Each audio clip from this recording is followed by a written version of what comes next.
Together, growing in faith, changing communities.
Ukuthula kwazabani maduyiswe uJesu Kristo.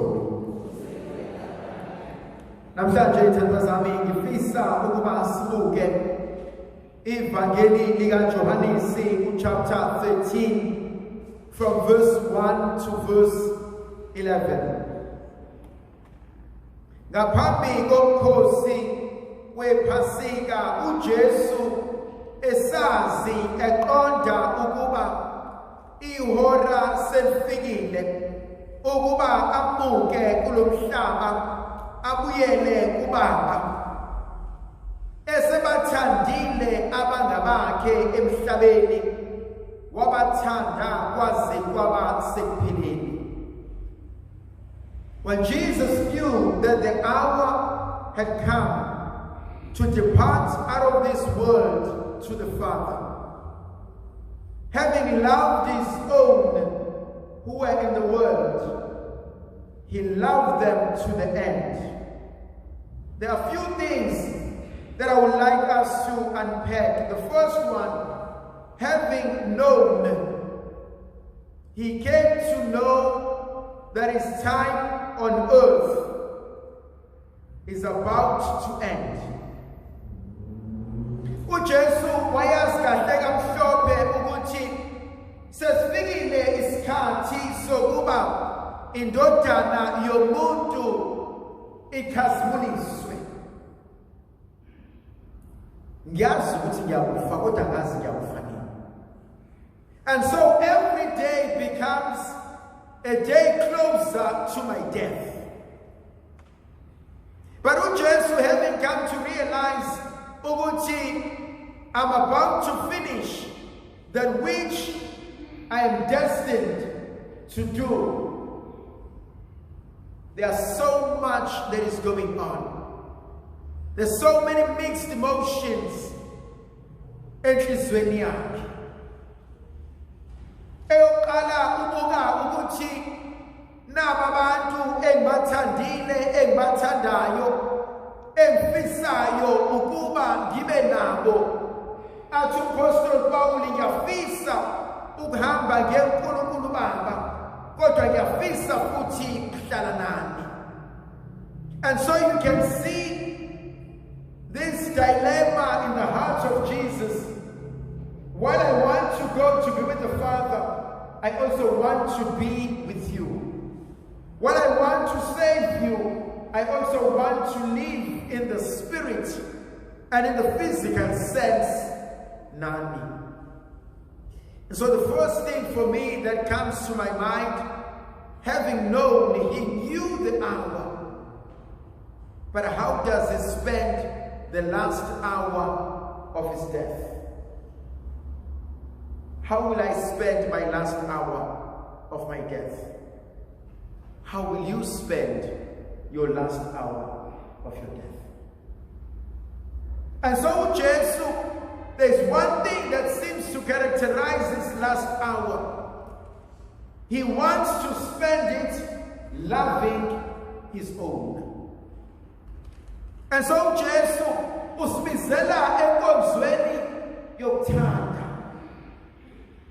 Uthi ngizobathanda ngoba ngibathandile, but ngizobathanda kuze kube sekupheleni. Now, my dear brothers and sisters, if you continue to read this chapter, you soon realize uJesu had asked his disciples to go and prepare the Passover. The disciples in their minds, they are only concerned about eating the Passover and living life as normal. God, Jesus knows this is the last Passover I'm having. They will look at the lamb, or they will look at the goat's meat that they will eat. But Jesus will say to them for the very first time, take my body and eat. Take my blood and drink. Bishop Berrywood is known to have told a story between a pig and a chicken. And both are fighting about who is the one that has made the biggest contribution. And the chicken says, I've made the biggest contribution because without me, you wouldn't have any eggs. Without me, you wouldn't be having such a wonderful breakfast. And the pig looks at the chicken and he says, at least you laid your egg. I had to be killed in order for them to have the meal. And so one of the things that I think Jesus is inviting us to is to realize, how do I love? How do I make my commitment to God? But there's also something that touches me. Are you still able to love even though you are hurting? Can you still love those that you know are out there to destroy him. Because Jesus knew that Judas was one of those who would betray him. He knew that Peter was one of those who would forsake him and deny him. He knew that his disciples will run away from him, but he still loves. And I look at my life and I look at our lives. God still loves us, even though we have disappointed him, even though we have failed him, but he still loves us. When justice demanded my life, it was mercy that said no. Where I should have been condemned, it was the love of God that liberated us. My dear brothers and sisters, look around this church. There's no one who is without sin. There's no one who's innocent. Only a child at its mother's breast is innocent. But the question, are you able to love to a point of accepting those who've hurt you? Can you love them knowing that they are plotting your own downfall? Can you love them knowing that they hate you? That is what Jesus teaches us when he looks at his own disciples and he loves them. The second part that I also find absolutely amazing is when he leaves the food at the table and he puts the towel around his waist and he starts to wash their feet. Now there are many ways in which one can interpret this incident. Eyoqala iwukuthi uyabageza izinyawo ukuze akhombise inkonzo yokwehlela ngezansi. But if you were to go into a Jewish culture, in a Jewish culture, when they had gone out into the marketplace, the first thing that they did when they got back home, a slave, a servant, will rush into his master's house. And when the master sits down, the slave will go and take the basin with the water and the towel, go on his knees, and he will wash the dust from the master. And the master will have worn his sandals. And so what is Jesus doing in here is absolutely amazing.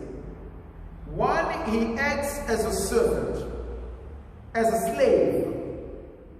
He lowers himself. Usinikeza inkonzo yokwehlela ngezansi. Ugogo wami konke ayayithanda kakhulu athi mntana ubokhetha ukuthula. And kwesinye isikhathi ukuthula is the best thing you can ever do. Akekho ozothuthe. Akhulume bese uyahamba. And so kwesinye isikhathi I think inkonzo yokuthula nokwamukela ukuthi angeke ngimshintshe, angeke ngiguqule isimo, kodwa Nkosi siza mina ukuze ngikwazi ukuqhubekela phambili. Into uJesu ayenzayo usikhombisa ukuthi enguNkulunkulu, even though he was God, he is able to lower himself, to humble himself, and to serve, and to humble himself, and to love to the point of death. The second thing that he does when he washes their feet is washing off the dirt. Bangaki abathi Nkosi ngiyalazi utalabo lami, ngiyabazi ububi bami, ngiyazazi izono zami, ngiyakwazi engakwenzanga kahle. Akuthi madlula leli Phasika ngicela ube usumhlawulile. Nkosi ake usize inhliziyo yami kuthi leli Phasika maliphela kube sekukhona okushintshile waguqula empilweni yami. If you go and you read Psalm 129, if you, oh God, should mark our guilt, Lord, who will survive? But with you is found mercy and forgiveness. And so when Jesus washes their feet, for me, I see a God who cleanses us of our sinfulness. I see a God who cleanses us of our wrongdoings. But I also see a God who's able to forgive us when we cannot forgive ourselves. The last part that I also find absolutely amazing in here. Jesus looks at all of them, having cleansed them. And he says to them, having cleansed all of you, not all of you are clean. Now, wabageza bonke. Kungani then athi akunina nonke enihlambulukile. Thanda zami ungathatha idada uyise emfuleni. Kodwa ngechaza ukuthi lelo dada lizobuya limanzi te liconsa amanzi. God will always respect human freedom. The question I need to ask myself, do I want to change? Do I want to be a better person? Ngiyafisa Nkosi ukuba uyiguqule impilo yami ungisize ngibe lokhu ofisa ngibe khona. Ngiyafisa uma ngibuyele ekhaya sengishintshile. Ngibuyele ekhaya sengiphendukile. Ngibuyele kubantu engihlala nabo bathi impela uNkulunkulu uwenzile umsebenzi empilweni yami. Ndlovukazi yezulu maybe nathi sibuze sizivikele sikhansele igama likaYise benendodana nomoya ogculileyo.